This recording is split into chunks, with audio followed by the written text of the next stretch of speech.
clothes. Okay, can we have them back, please? Give them back now. You're on the plane. Give it back. Sorry. All right. So how long you guys been? Is this like a reunion tour for you two? It's like you guys seem to be like the team that they're throwing out there as like the pals, The buddies, dogs. The dogs. The dogs. the dogs of war. We're the funny guys. Yeah. We're so wacky, you know. How many shots did you guys have in together in this movie? No one. Not even No. one. No, we had the The- fight, the gunfight. The gunfight in the street. That's it. One. I think that's it. One shot. So were you just on set together between shots, becoming pals, or did you? We or you were- just faking it? We were crossing paths. Oh, then- personally and yeah, And professionally. then I let the message for you on the phone, right? Which is what? In the conversation on the phone when you're in the hospital. Oh, then he I left the left message, to which Spain. isn't great. He left to Spain early because he had to go, I don't know, vacation or something. So he left the set early, and there's an earpiece that you can use you can use a recorder and an earpiece. So I had to do this phone conversation with him, and they gave me this earpiece, and I said, I don't want to use an earpiece. You know, I hear about Brando using earpieces and all that. He said, you know, he starts talking like this. I go, I don't want to use the earpiece. And finally, we do the scene a couple of times, and Joel and Ethan are like, it's not really going well. And I was like, what's not going well about it? It seems fine to me. It's a simple telephone conversation. Finally, they go, why don't you just use the earpiece once? So I put the earpiece in my ear, and then they go, okay, ready, action. And I go, hello? And he goes, do you know who this is? And I go, yeah, I know who it is. And he goes, I'm in Spain right now on vacation on the beach. And I was so confused, my mind, and he had like recorded this whole fucking thing about I'm having the greatest time on the beach, you fucker, and you're working and I'm not. So literally you see my face just like, what's happening? That's why it's on your back. Right, exactly, that's why it's on my back. And I'm just laughing the whole time. The terror of Terror Javier of working Bardem. with Javier and the Coens just because they fuck with you so much. And you actually do take a vacation every once in a while, because it seems like you work as much as any human actor in the last. Me? Yeah. Come on. No. I've done 2 movies in 4 years. What are you talking about? Well, two I'm that- poor. I mean, those clothes are not even mine, as we were saying before. And we work for people who don't pay. Exactly. I mean, Woody Allen, the Coens. exactly. People ask you me, know, how was that look? That look was in the movie because I was trying to get. thinking, what am I going to sell to be able to eat tomorrow? Exactly. Because these guys don't pay. Oh, I thought you meant your hair. I thought you were cutting your own hair. Well, yeah, that look also happened every time I woke up and I took that shower and I dried the hair and it was like taking that shape like its own, and it was naturally. Yeah. How did they cut? Did you go to like some stylist who created the cut for you, and you figured out? No, Paul, the hairdresser, did it like very fast and very like natural, and it happened, and I saw it, and I thought, well, this is great, but as you said, it was a curse because I had to wear that hair for 3 months. So, But your hair is like Not part of only your that, thing. it's on film forever. it's And not only that, it's a good film, so people will actually watch the film from years to come and talk about his hair. But have you seen Perdido Durango? No. Now that's hair. that's hair. That's Yeah, Javier has some hair. Like your hair is one of your things. It seems like every movie, very different hairstyle. No. Yeah. Well, yeah. You and Sam Jackson are kind of the hair guys. Michael Jackson. Samuel Jackson. Samuel L. Jackson. What does Michael Jackson have to do with me? I don't understand I'm Michael innocent. Jackson's hair. When his acting career. His hair was great, the Thriller. So how did you guys end up in this movie? You got a phone call from a Cohen in the morning and said, "Come do the movie." I'm sure he did. I end up I in the did. movie is obvious. But how did you? How did you? Javier, we understand how you got the part. Josh, where have you been? And what have you been doing? No, it was a pro. He was already attached to it. Tommy Lee, I think, was attached. No, Yeah. you were attached first. Totally. Tommy Lee. And I went through a process. I sent in a tape that Robert Rodriguez and Quentin Tarantino did on a $950,000 Genesis camera, probably the nicest looking audition tape in the history of audition tapes. And they saw me, and their response was, "Who lit it?" They weren't interested in me in the least. And luckily, I have an amazing agent who got a hold of Ethan's cell phone number and wouldn't leave him alone. And their last meeting with actors is they called me at the last moment and they said, "Okay, we'll meet him." And then I got the role. So once you got in the room, it was I guess. easy. No, Because it was easy. I don't know if it was easy or not. It would just seem to. It seemed to make sense at the time. Because it's a great thing for you to have. I'm sure they'd recast me if they did it again. Why? But there's a very easy, thing. Somehow there's like a connection between you and Tommy Lee Jones, even though you guys aren't in scenes together. There's kind of this You mean older, younger? older, younger, kind of a similar kind of restraint. And, No, I've heard that before, and I don't know if that happened out of just researching the role and figuring out what I was going to do. I watched a lot of Tommy Lee's early movies, and trying to get his cadence down a little bit. Not thinking that I was playing a younger Tommy Lee, but I liked the connection between those two characters. Whereas the connection between our characters, I think, were very similar in principle. We're opposite ends of the spectrum, So, well, in some ways, I think all three of you were kind of in that same. I mean, I each think of you had Tommy's your own moral character- code that was very specific to. But I think Tommy's dealing with a lot more guilt, whereas we're not. I think we're still in our youth, and we still, it's step by step for us. Whereas Tommy's his character is looking back on his life, going, "Why did I do that? What was that worth?" He's weighing everything out. I don't think we really weigh anything out. Yeah. Yeah, Just running. just And running driving. toward and away from.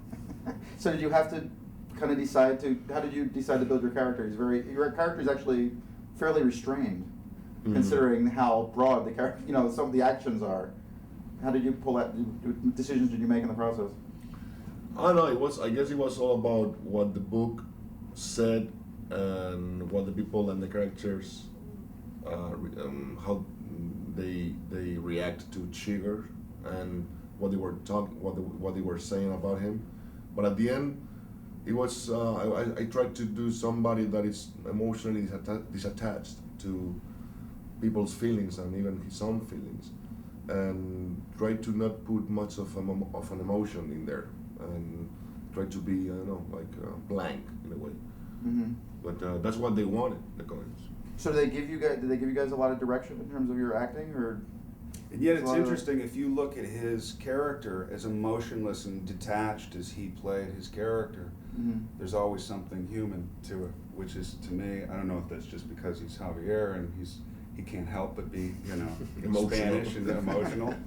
But when you see him in the bathtub and he's been shot by Llewellyn and all that, there's something very human about that, which is nice because it keeps it away from caricature, Yeah.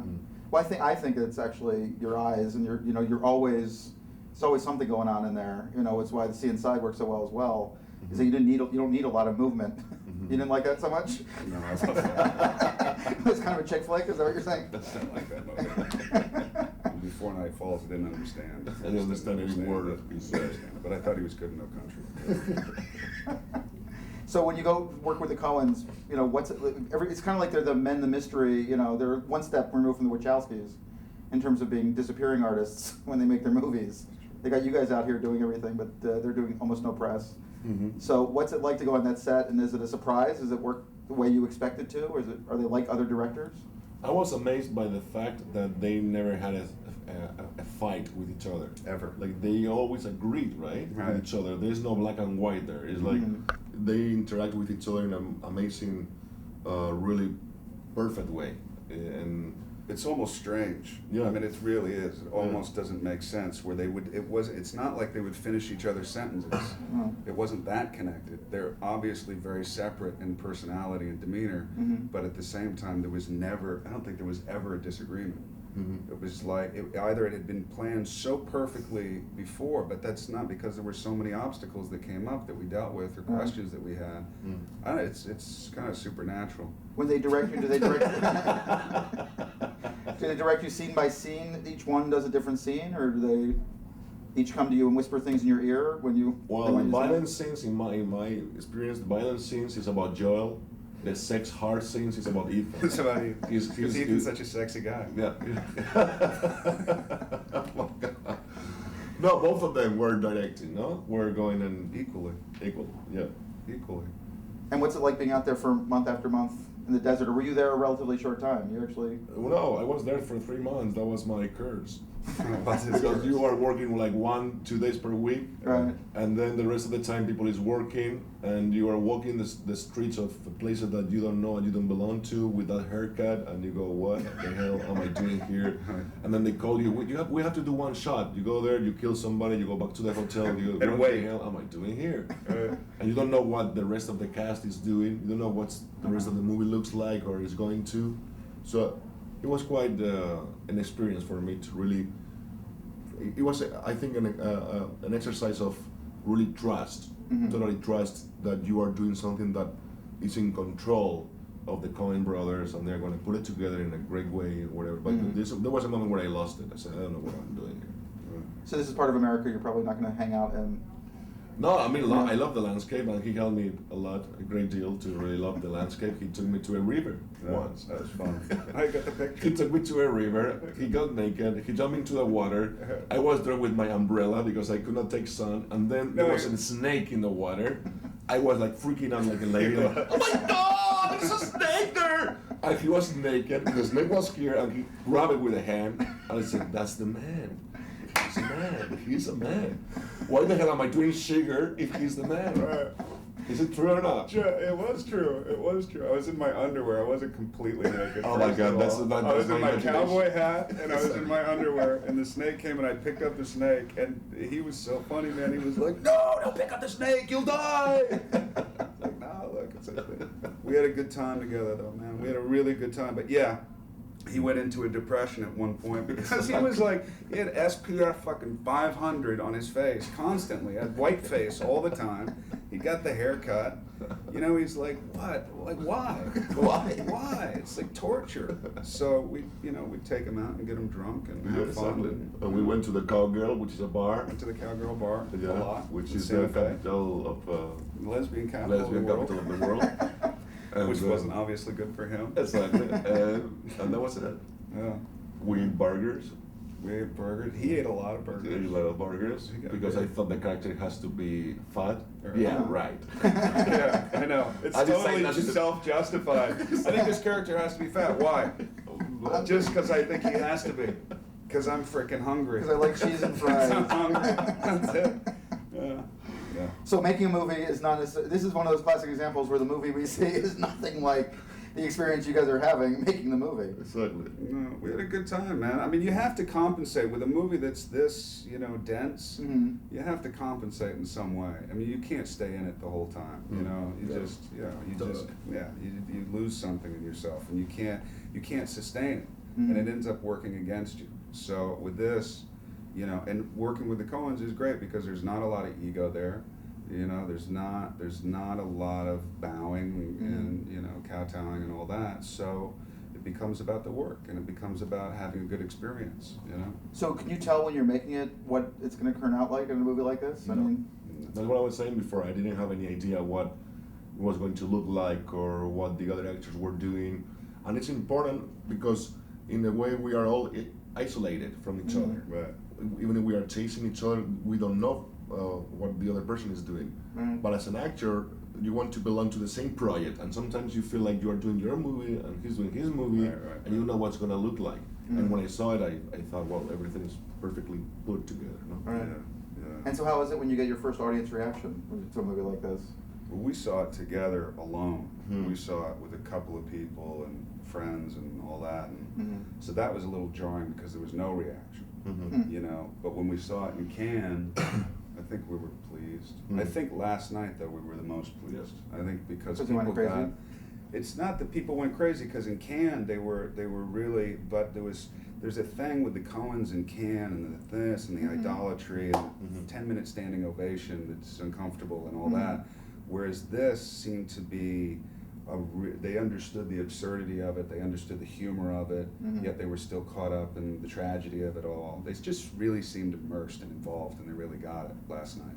Yeah, they're pretty great Not audiences. that Cannes didn't, but Yeah. last night was In something different special ways. in a different way. ways. Well, this Toronto is the one festival that's a big festival that's really about the local audiences. Right. At Cannes, it really is. You have to be pretty high.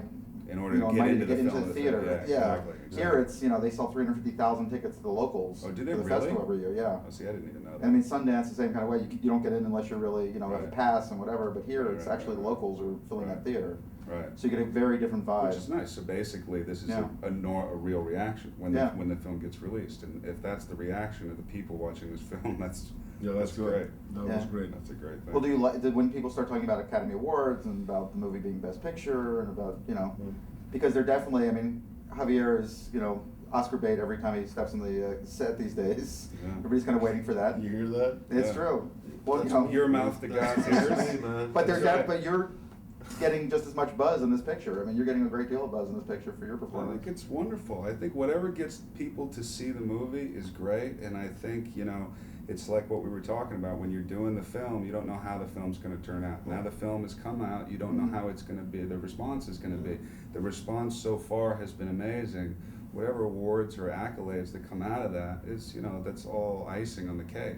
The fact is that both of us, I mean, very honestly look at each other and say, it's really, we're in a good film now. Yeah. It's really feels amazing to Yeah. be in a great film. Yes.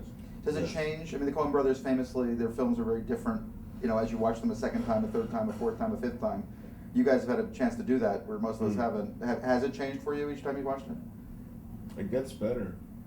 You see more. First of all, the first time I saw with him, first of all, it's impossible to watch yourself. You hate yourself. You go, what am I Just doing thinking there? afterwards, Why you're like, did oh I my do God. that? Why I'm so pale? I'm so fat. I'm so big. I'm so ugly. And then you see it for the second time and say, okay, come on, calm down. You take a pill, Yeah. like an anxiolytic, and you go and see it. Yeah. And then I start to really see the movie and really enjoying it and seeing with the audience. At the end, is the audience who puts the lace on it, no? Mm. Mm-hmm. Like, you think the movie is one thing, but until you see it with the audience, you don't know what the movie really is. Mhm. And the great surprise is that how they reacted, and then you feel like, okay, that's the movie Right. that we Right. did, and I like the movie that we did. And as he said, it's amazing to belong to one good movie. It's Yeah. not easy. Well, how challenging is it? I mean, you've been with a lot of directors and a lot of movies that are considered good. Do you find it harder to find material? What is your process these days in trying to find what you want to do? I honestly believe that beyond material talent and all of that, it has to happen something that is out of control. Right. That it happens or it doesn't Mhm. happen. Right. No? Yeah, and a commercial movie that you may think, you know, is financially motivated can actually turn out to be an amazing movie. And a movie like No Country could have turned out horrible. Mhm. And just because it's a Coen's film and just because it's an independent film or whatever you want to call it doesn't really mean anything. So Mhm. it's elements that are out of your control of a film that you hope is good and doesn't turn out good.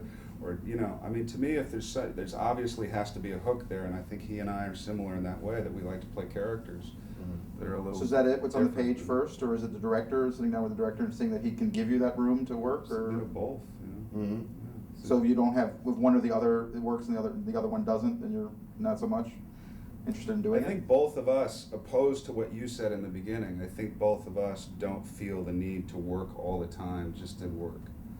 I think we're a little more visceral in that we wait until something really hits us viscerally. Mhm.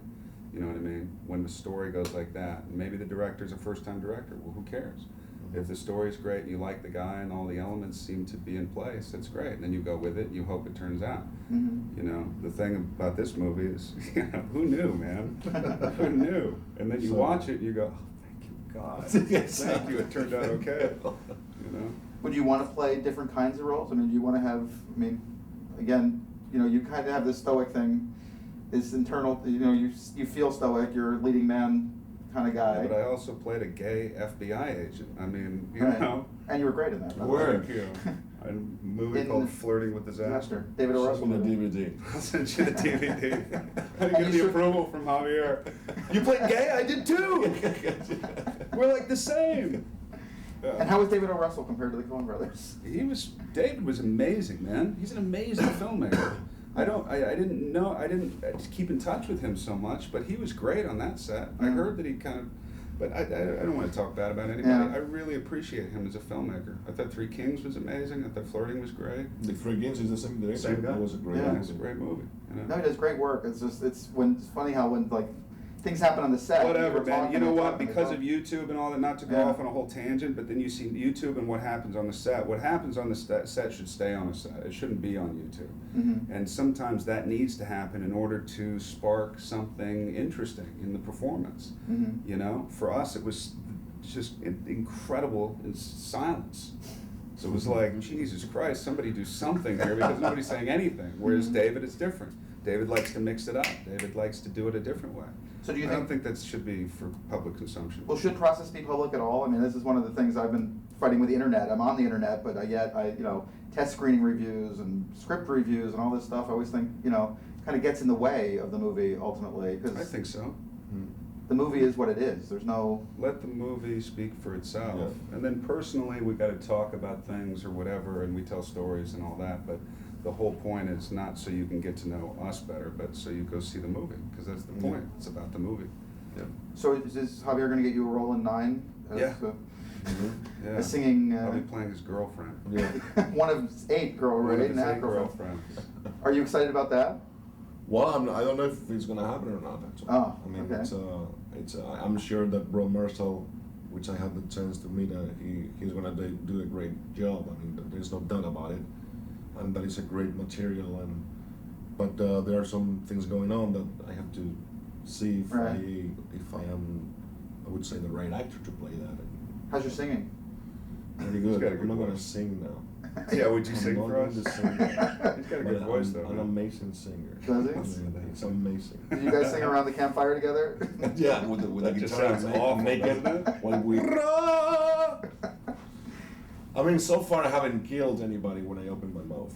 That's good. And that's that But it's still early. is exactly. So what are you doing next? Is there a next thing, or are you kind of waiting for this to settle in and see how? No, I'm not waiting for anything. I'm just, I'm looking. There's things out there, but I haven't read anything that I really, really like. Yeah, I'm sure I will. There's a lot of good stuff out there. There's Yeah. a lot of great new writing, and I think films that are coming out now, especially a film like this, I don't know. We're going back to something that's kind of great. Well, do you think that the cowboy, this stoicism of this picture, which there's a lot of, means something other than the context of this specific movie? Does it mean that we're going back in this cyclical thing of westerns and a guy Well, do who you think has we're looking- integrity and all that? Yeah. I think just as far as film goes, yes, I think you can see there is a fad right now, or a time that we're going through, where people are going back to this place of integrity and principle and all that, and they're exploring that again from a different point of view, especially because of the state that this country is in, our country, my Mhm. country, is in right now. That's being explored a lot more. Whether it's intentional or not, who knows? Yeah. Just maybe serendipity.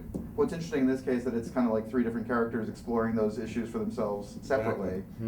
And then you have a movie like In the Valley of Elah, where again Tommy Lee Jones is doing a similar Exactly. thing. And it seems like for whatever reason we need Which to. he hasn't seen yet. He's going to see on Monday, I think.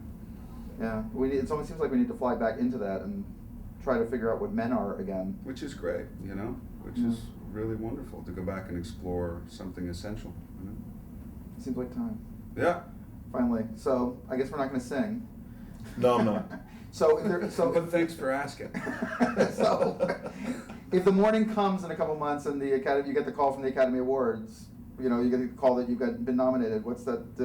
I mean, there's a call for the Academy Awards. But you got a call from your you at home. publicist. That's right. Hello, Javier. This is the Academy Awards. This is the Academy Awards. You are How so out of any nomination that you can't even imagine. You are didn't- so out. You didn't get nominated, by the way. Did you? What? You woke me up to tell me that? Why? Wait, have you paid your month? Yeah, that's right. It's a month. Yeah. Academy Awards. Who knows, man? Is it just so distant that it's not even really worth discussing at this point, or It's for you to discuss on the internet. is that what it's become? It's us versus you guys. No, not necessarily, but it's not something that I don't think we. It's think funny, I'm about. from Spain, and those things are so far away from I belong to that when it happened to me with Before Night Falls, I mean, of course, it's a great honor, and it's your vanity explodes, but there's a lot of work there, and there's a point where beyond the grace of it and the fact that some colleagues are thinking that your work is worth to watch, and be stressed. I always remember the huge amount of auto promotion that you have to do, like a political campaign, where you have to really make people, I don't know, think or feel that you are worthy Worthy of of that. an award. you know? Right, yeah. Which is a weird thing. That's the most it's weird just, thing. It's wrong. Are you willing to do? I mean, are you guys willing to do it again? Are you willing to do it again? Or are you willing to do it But first of time? course, this is a business. This is Right. a job. You want to keep on working. These things helps you theoretically to get better jobs or whatever. as you said, the most important thing, especially with some specific movies like Before Night Falls, maybe, which are tiny movies, Right. you want people to come and see it, so you want to promote, but there's a moment where that promotion doesn't take place anymore, and it's about your own promotion. Right, and then Right. it becomes about vanity. And that's weird. But I That's think weird. honestly that we would do anything to promote these filmmakers because we like them and we think they're amazing filmmakers. And I think, you know, if we had gotten nominated for like Porky's or something, Friday the 13th, I think we'd feel differently. But I think because it's the Coens and they are who they are and we had the experience that we had, I think it would just be loyal to them all the way, in thoughts of them instead of us. That's so awful. Is that the music on your phone? That's so cool. It's kind of cool music.